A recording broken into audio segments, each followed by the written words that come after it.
آج کی آیت، کیونکہ خدا کا کلام زندہ اور مؤثر اور ہر ایک دودھاری تلوار سے زیادہ تیز ہے اور جان، روح اور بند اور گودے کو جدا کر کے گزر جاتا ہے اور دل کے ارادوں اور خیالوں کو جانچتا ہے۔ عبرانیوں 4:12 آیت۔ عزیزو، ایک دفعہ کا ذکر ہے، خدا کا ایک دلیر اور سرگرم خادم ایک علاقے میں منادی کیا کرتا تھا۔ یہاں اکثر بہت سے وکلا اسے سننے آتے تھے۔ اتفاق سے ایک دن چیف جسٹس بھی آئے۔ گیلری میں بیٹھے کلام سنتے خدا کے روح نے انہیں قائل کیا کہ وہ یسوع کو اپنا شخصی نجات دہندہ قبول کر لیں، مگر دوسرے ہی لمحے سوچا، یہاں بہت سے وکلا اور کئی دیگر لوگ بھی مجھے اچھے سے جانتے ہیں، میں کیسے ان کے سامنے جا کر آگے گھٹنے ٹیکوں اور اپنے گناہوں کا اقرار کروں؟ آخر سوسائٹی میں میرا ایک مقام ہے۔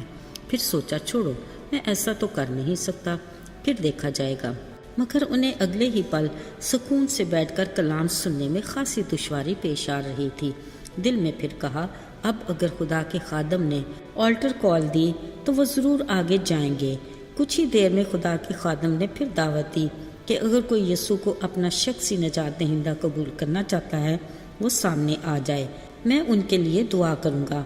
گھبرائے ہوئے چیف جسٹس فوراً ہی سامنے چلے گئے، گھٹنے ٹیک کر سر جھکائے دعا کرنے لگے، بوجھل دل سے اپنے گناہوں کا اقرار کیا، اپنی خطاؤں کو مانا اور مکمل طور پر خود کو خدا کے سپرد کیا۔ خدا کے خادم نے چیف جسٹس کے سر پر ہاتھ رکھ کر دعا کی۔ عزیزو، کوئی سوچ بھی نہیں سکتا کہ واپسی پر اپنی سیٹ پر جاتے چیف جسٹس صاحب اس قدر خوش تھے۔ وہ خود بھی اتنی تسلی میں تھے کیونکہ انہیں پہلے کبھی ایسا تجربہ نہیں تھا۔ شکر خدا کا جو چیف جسٹس کے منفی سوچوں پر غالب آئے۔ خدا کی کرنی یہ ہوئی کہ اس دن کے بعد اس علاقے کے بہت سے وکیلوں نے بھی ہمت کی اور خدا کے خادم کی مدد سے خدا کو قبول کیا۔ یوں روز بروز ایمانداروں کی جماعت میں اضافہ ہوتا گیا اور کلیسیا خدا کے فضل سے مضبوط ہوتی گئی۔ یاد رہے، انجیل مقدس کی مرکزی آیت میں یوں تحریر ہے کہ خدا نے دنیا سے ایسی محبت رکھی کہ اپنا اکلوتا بیٹا بخش دیا تاکہ جو کوئی اس پر ایمان لائے ہلاک نہ ہو بلکہ ہمیشہ کی زندگی پائے۔ عزیز و شکر خدا کا جس کی بے انتہا محبت تمام دنیا کے انسانوں کے لیے ہے۔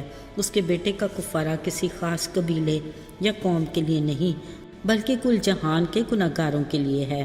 آج ایسے ہی ایک اور معزز شخص نے اپنے گھر میں دوستوں اور عزیزوں کو بلا رکھا تھا۔ یہاں بھی خدا کے ایک دلیر اور پرجوش خادم پطرس نے آنا تھا۔ اس معزز شخص کا نام کرنیلیس تھا، جو راست باز اور خدا ترس آدمی اور یہودیوں کی ساری قوم میں نیک نام تھا۔ اس نے خدا کے فرشتہ سے ہدایت پا کر خدا کے بندہ پطرس سے کلام سننے کے لیے اپنے گھر میں بلایا۔ ادھر پطرس کو بھی رویا میں خدا نے ہدایت دی کہ خدا کی نظر میں کوئی حرام یا ناپاک نہیں، اس کی نجات کا تحفہ غیر قوموں کے لیے بھی ہے۔ اگرچہ پطرس نے اپنی تعصبی شخصیت ہونے کے باعث ہمیشہ یہ سوچا کہ یہودی کو غیر قوم والے سے صحبت رکھنا روا نہیں، مگر خدا کی ہدایت سے جب کرنیلیس صوبے دار نے اپنے آدمی بھیج کر پطرس کو اپنے گھر میں بلایا تو وہ بے عذر چلا آیا۔ اس نے کرنیلیس صوبے دار کو بھی برملا بتایا کہ اب مجھے پورا یقین ہے کہ خدا کسی کا طرفدار نہیں۔ عزیزو، کلام مقدس میں لکھا ہے کہ جب پطرس ان سب سے کلام کر رہا تھا تو روح القدس ان سب پر نازل ہوا اور وہ سب طرح طرح کی زبانیں بولنے اور خدا کی حمد کرنے لگے۔